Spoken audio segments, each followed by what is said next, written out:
Bwana Yesu asifiwe sana. Haleluya. Pokea sifa na utukufu kwa sababu Mungu amekulinda mpaka kuifikia siku njema leo.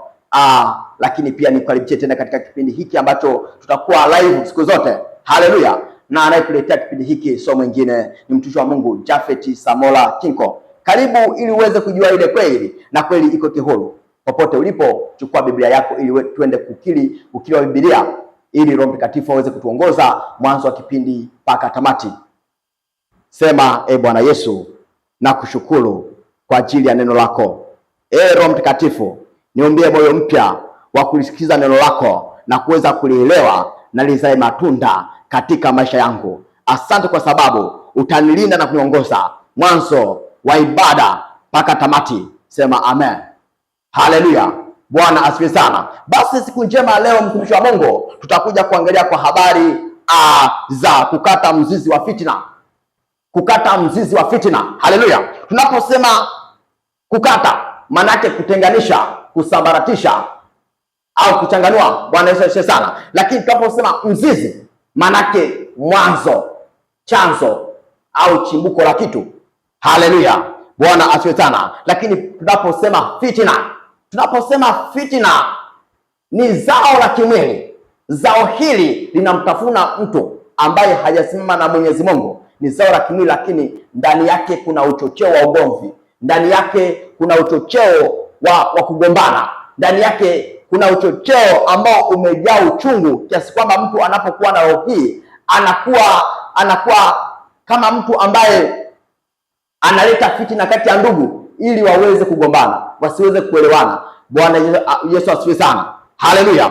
Lakini pia fitina inakuwa na zao ndani yake linalotafuna moyo wa mtu. Hawezi akawa na ule moyo wa kusamehe.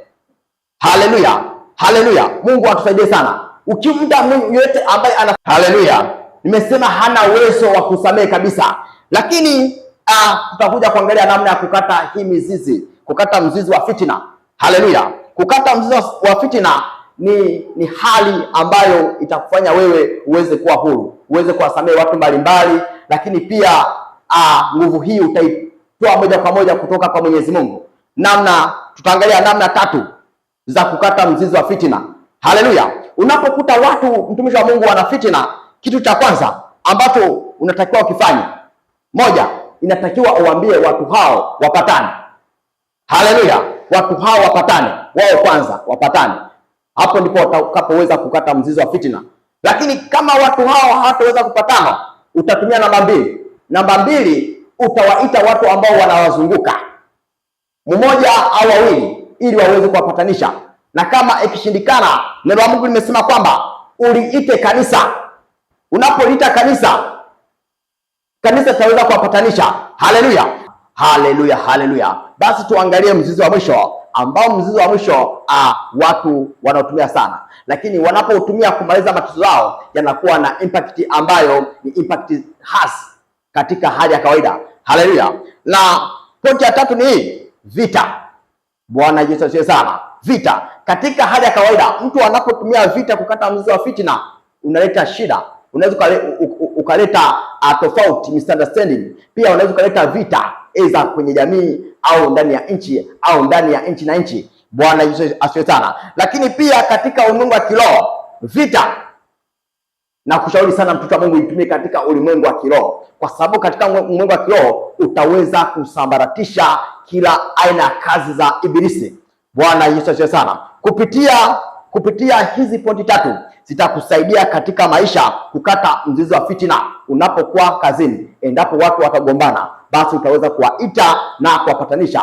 Utakapoona haiwezekani, basi utaita kanisa ili kuwapatanisha. Utakapoona haiwezekani, basi hapo inatakiwa sasa muingie katika maombi ya vita ili kuweza kukata zile cheni, kwa sababu masuala ya fitina ni masuala ya kimwili, na masuala ya kimwili ni matunda ya ibilisi. Kwa hiyo lazima muingie katika ulimwengu wa kiroho muweze kuomba ili kusambaratisha hizo kazi za mwovu ibilisi. Na Mungu awabariki sana. Tukutane katika kipindi kinachokuja, ambapo tutakuwa na vipindi tofauti ambavyo vitakujenga kimwili, kiroho na kiakili. Nikutakie jioni njema. Asante sana. Mtumishi wa Mungu Japhet Samola Kinko. Amen.